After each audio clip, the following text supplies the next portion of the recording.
Welcome everybody to Rubin 2020, the project community workshop for Rubin Observatory. It's great to see everyone out there. Wow, there are so many people. This is cool. We're going to give you a little bit of a rundown on the operations planning for Rubin in this recording, and we will see you on Tuesday at the Ops plenary as the first plenary in the morning. My name is Bob Blum. I am the Acting Operations Director for Rubin Observatory, and I want to welcome you to our session. But first, I want to say something that happened between now and the last PCW that we had is we are very honored to be renamed the Vera C. Rubin Observatory. So we are now a Rubin Observatory officially, and we are going to execute the legacy survey of space and time. Before we get started, I want to introduce you to several of the other people that are going to be working on operations with us. So take it away, Amanda. Hello, everyone. My name is Amanda Bauer, and I am the Deputy Director for Rubin Operations for Noir Lab. And I would like to introduce you to the other Deputy Director, Phil Marshall. Hi, everybody. Phil Marshall, the other Deputy Director, the one at Slack. Excellent. So we are going to talk a little bit about what operations is, the fact that we are actually in operations right now. We call it pre-operations, and that leads up to the beginning of the survey, which will be survey operations for 10 years, and then we'll go into final or post operations. But first, let's have Amanda tell us about the vision for Rubin Observatory. Well, Rubin Observatory has the vision that by acquiring, processing, and making available a vast data set that's collected by the observatory, called the Legacy Survey of Space and Time, we will provide the community with the data to address some of the most fundamental questions in astrophysics, which will advance the field of astronomy and will also engage the public with the discovery process. Awesome. Maybe Phil can tell us what our mission is. Yeah, so the vision is where we're trying to get to. Mission is how we're going to get there. So Rubin's mission is to create a vast astronomical data set and web-based analysis environment for unprecedented discovery of the deep and dynamic universe. Cool. So let's talk a little bit more about what we're going to do this year. In a nutshell, our two biggest goals are to finish our detailed planning, and we'll tell you a little bit about what we accomplished already on that front. And we want to get the community involved as early as possible. So we're going to tell you something about a data preview that we're working actively on for this year. Next, let's talk about the rest of the team. On the live plenary session, you're going to meet some truly amazing people. So one of the things that that people tell me as a manager is always surround yourself with people better than you. So I've done a great job by getting Phil and Amanda on board. And now we have the rest of the leadership team that we want to show you. So for observatory operations, basically that's everything that happens in Chile. Chuck Claver is leading the team.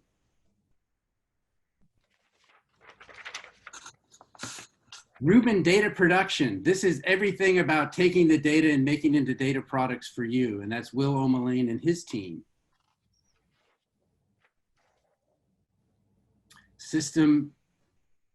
Rubin system production.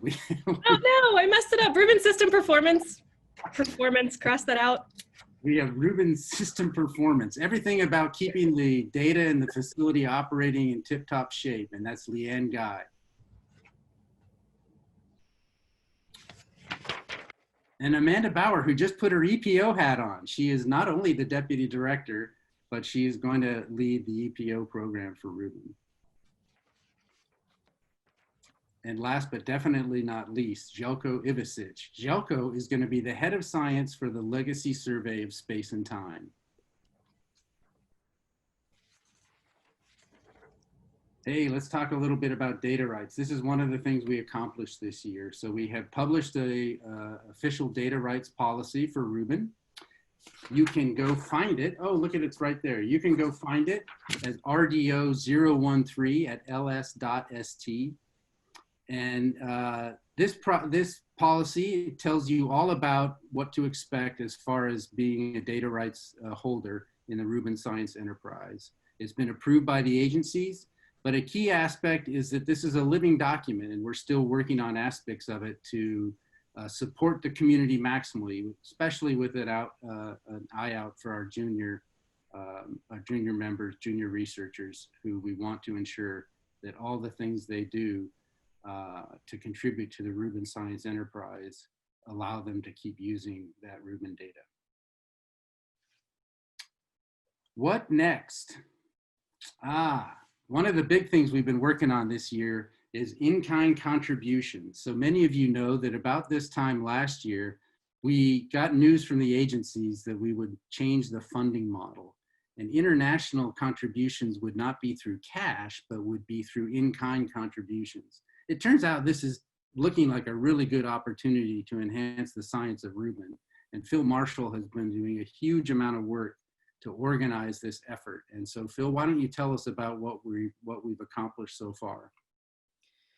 Yeah, it's been quite the year. So back in the fall of 2019, we sent out an invitation for various international groups to send us letters of intent, ideas for what they could do for these in-kind contributions. We got about 40 letters back, representing around 500 PIs outside the US and Chile.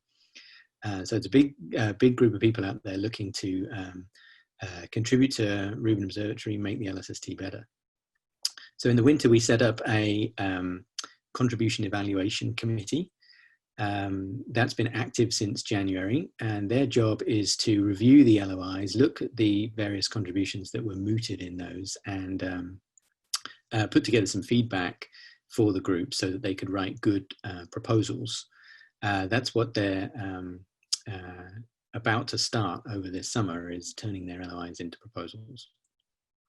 So the goal here is to basically expand the resources available to the US science community. And by doing that, by extension, everyone in the Reuben LSST community will benefit. So there's quite a variety of things proposed, ranging from telescope time, both big telescopes, small telescopes, complementary data sets, improvements to the observatory hardware and software, computing resources for LSST users, and software development effort in the science collaborations as well as Reuben operations.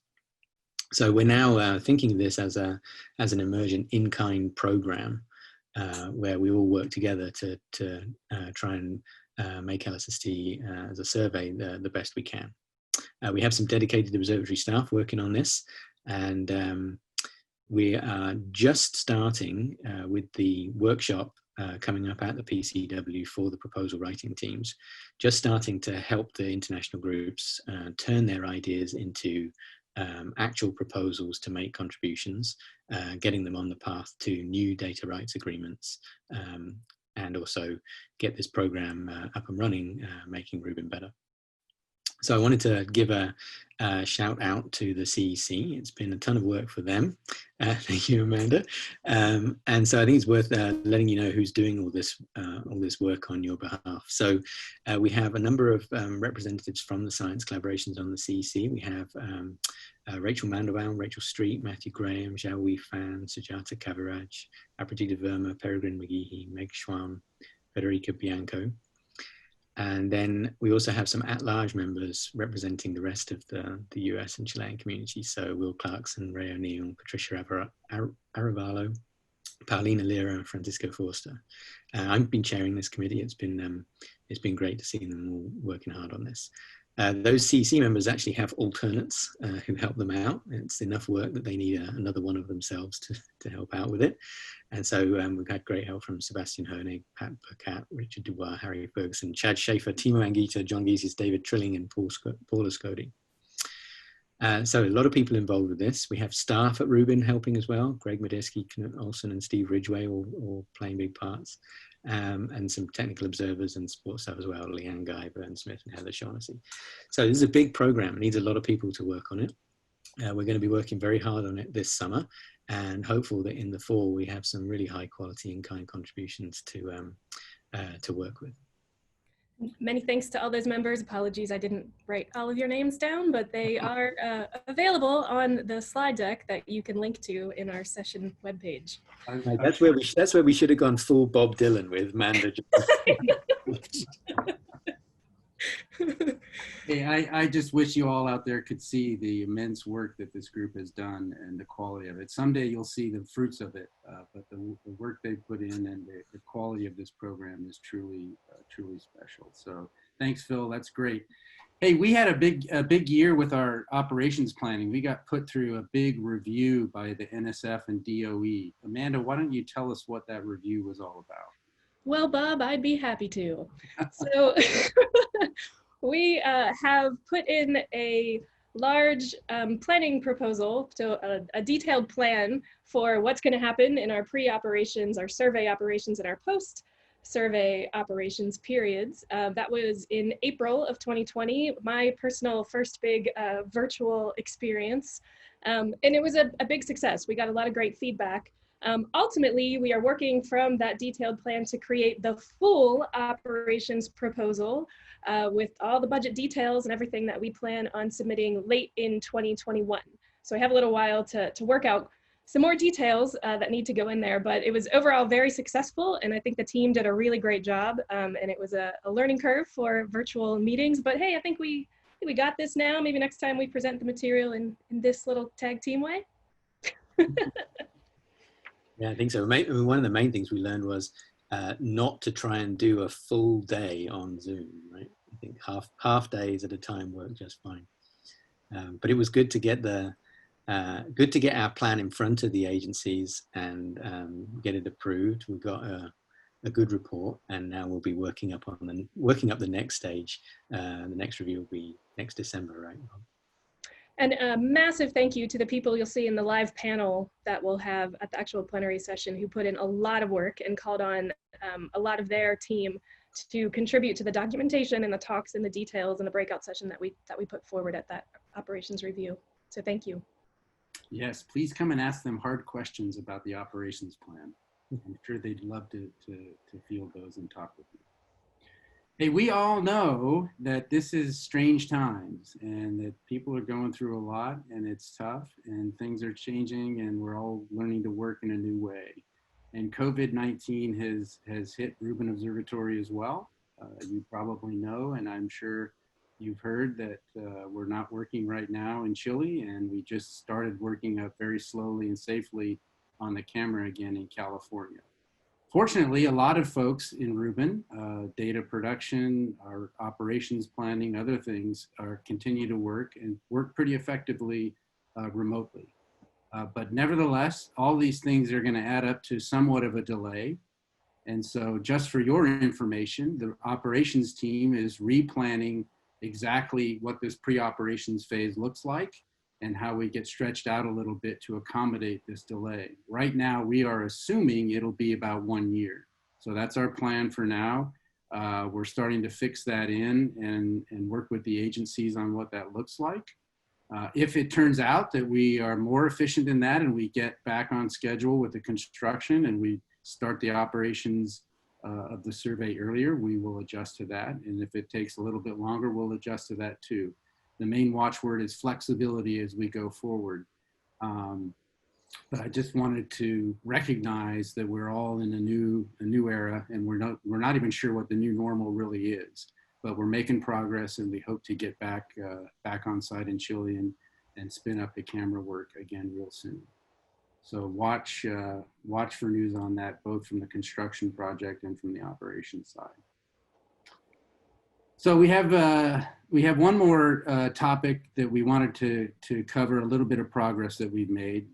Some of you may have heard that we don't, because of our new funding model, we don't know yet where the data facility will finally be in operations. That's true. There's a process that DOE and NSF are working on to make a final selection. This is really important for the operations team because we need to know, well, not only do we need to know eventually to put in our proposal where the data facility is, but we need to start working to provide opportunities to train up the operations team for ops readiness and to get working with the community so they understand how to work with the data and how to interface with us. Amanda. Don't forget you have a sign. Oh, darn. I do. There it is. What's that? The USDF sign delayed by? Approximately 1 year. These are strange times. So we're working hard to get that fixed up. In the meantime, we've hit on a solution to keep the ops team moving toward this data preview, which we're going to talk about in a second. And that's called what we're calling an interim data facility. And I have a sign for that too. Interim data. Higher.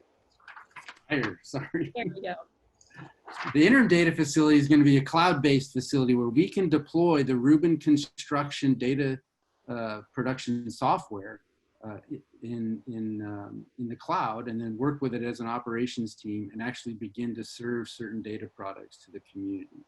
So we call those data previews. Phil, why don't you tell us what a data preview is? Yeah, sure. So this is the data preview is basically a data release before survey operations has started. So during the survey, we'll be doing regular data releases, annual data releases, DR1, DR2, and so on. But before that survey starts, we need some practice in being able to make data releases and also support the community using those data releases. So we have planned a sequence of 3 data previews. DP1 and DP2, the plan is to use the commissioning data coming off the summit. And so that's a little way down the line. DP0, our first data preview, we're focusing on some simulated data that looks a lot like LSST data. So you can think of this as DP0 as the first LSST data release.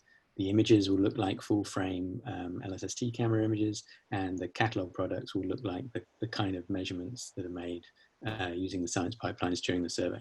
So we're pretty excited about this. We're excited to use the DC2 simulated data set that's been built by the LSST desk. We're working with them to figure out how to do that, but it looks like a pretty good collaboration with them.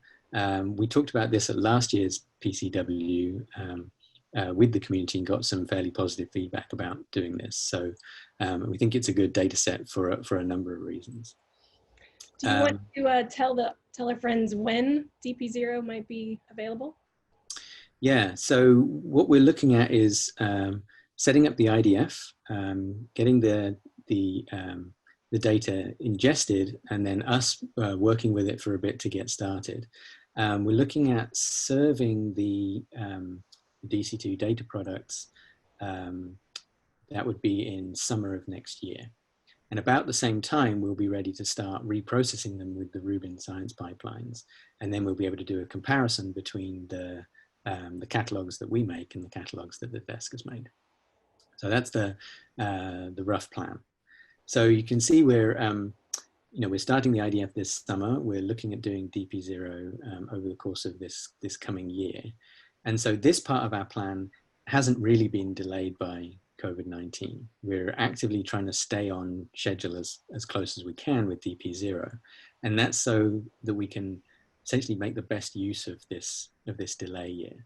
For the construction project, it feels like a delay because they can't get onto the summit to build the telescope. But for the operations team, it's an extra year of preparation work. And for the science community, it's also an extra year to prepare analyses and so on. So we wanted to get DP0 out as soon as we can in order to support you developing your science. Yeah, it's a good preview for the science community to get familiar and get ready for that early science and having an idea of what the first year of data or two will look like that comes off of the Reuben telescope.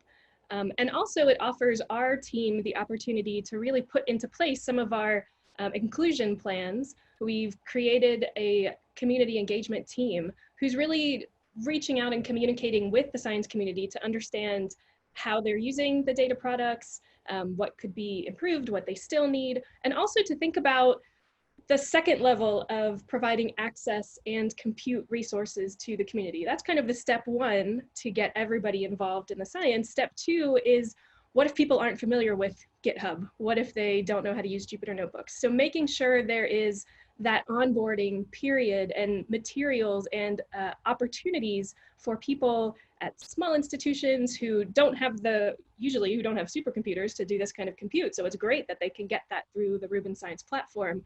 But how do we also make sure that people have the opportunity to learn some of these tools that we're providing within that science platform? So I think that's a really great opportunity for our team to work with the science community to make sure that we're ready and communicating appropriately with as much of the science community as we can. That's great. So with that, let's look forward to what we're going to cover in the session on Tuesday in the live Q&A session with the Complete Ops team. But we'll give you a couple of summary slides. We'll introduce the folks that we talked about today that weren't on the recording, and give you a chance to ask questions in advance through a survey perhaps that we can cover, and then take questions live. Amanda, maybe you can tell us what the rest of the week looks like as it connects to the operations team.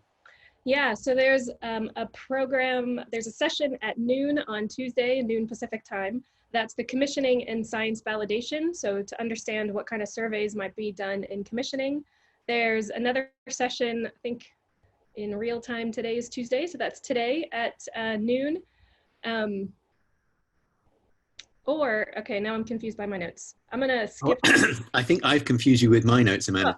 So Tuesday and Wednesday, there are 2 sessions, both of which are in-kind proposal workshops. So aimed at international in-kind contribution proposal teams.